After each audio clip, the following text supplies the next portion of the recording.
concertation plan climat avec le PETR du Pays d'Arles, ça continue. Et on reçoit visiblement une célébrité parce que tous les voisins la connaissent. Claude Leca. Voilà. Bonjour. Bonjour Claude, merci d'être avec nous. Donc de l'association Déducima, c'est une association consacrée au développement durable et à la citoyenneté à Mastibert, qui existe depuis 14 ans. Donc c'est pas un sujet nouveau pour vous, le développement durable et la citoyenneté? Non, pas du tout. Déducima est né à la suite d'une concertation qui avait été faite sur le village pour développer le village. Et donc je fais partie des membres fondateurs de cette association. Comme quoi les concertations servent à quelque chose. Absolument. Et donc, Déducima a été créé pour porter un plan décennal de développement durable qui avait été déployé durant cette concertation. Donc nous, on travaille beaucoup sur tout ce qui peut être...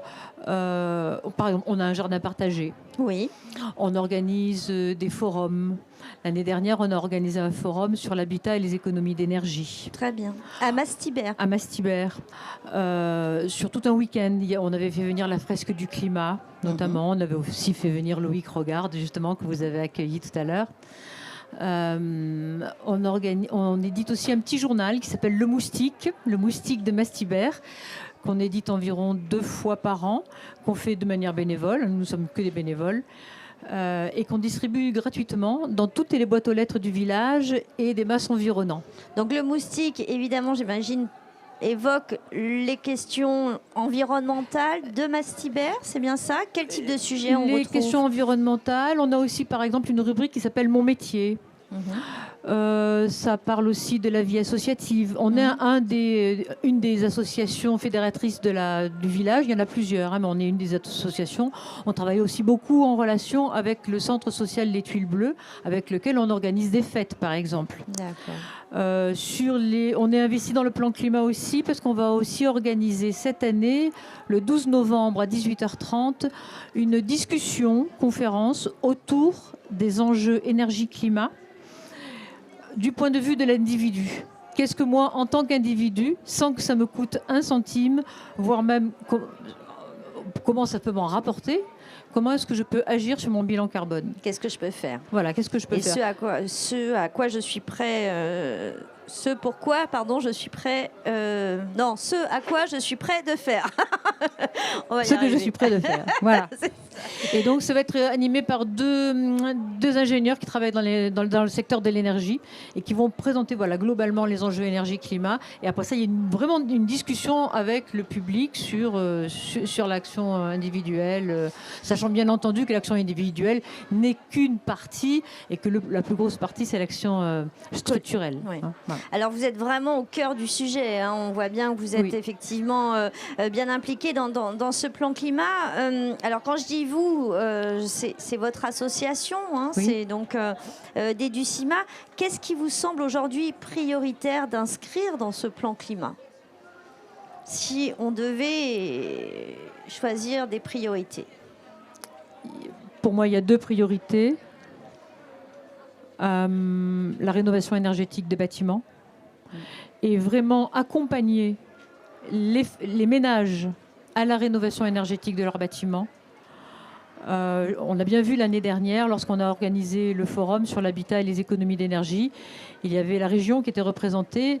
La personne qui représentait la région, donc c'est la personne qui aide à monter les dossiers, elle n'a pas arrêté de tout l'après-midi. Ouais. Il y a une grosse demande parce que les gens ne savent pas comment faire. On est harcelé au téléphone, enfin voilà. Donc il y a quand même des dispositifs qui sont mis en place. Il y a de l'argent. Mais il faudrait que sur le Pays d'Arles, on ait un dispositif d'accompagnement sur le terrain, vraiment. Oui, c'est ça. Vous n'avez pas une agence locale dédiée à ces questions de rénovation énergétique? Je crois qu'il n'y en a plus pour le moment. Ok. Ah oui, donc peut-être qu'elle va être remise en place, ça je ne sais pas, mais voilà.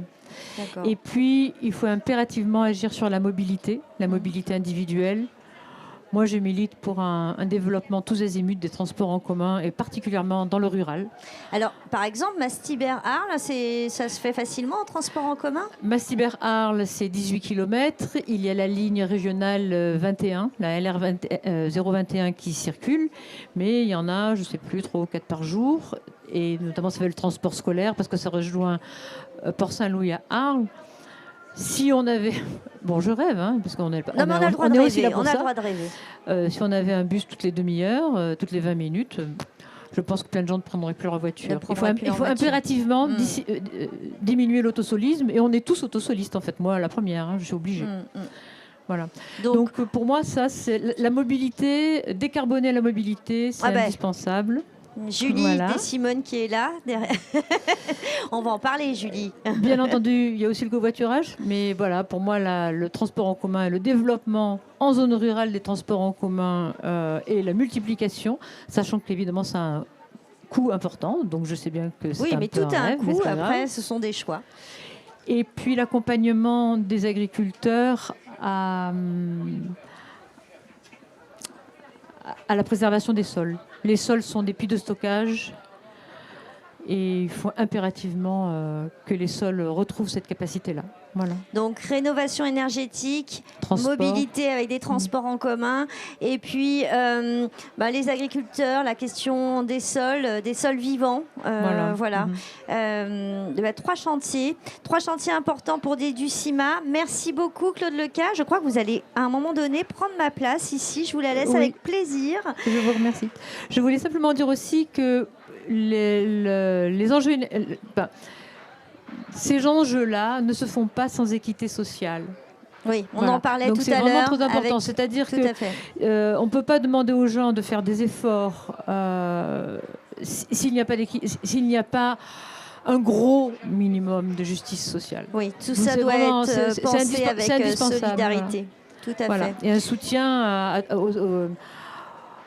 à ce qui se fait localement. Voilà. Merci de le préciser. Merci Claude. À bientôt. À tout de suite.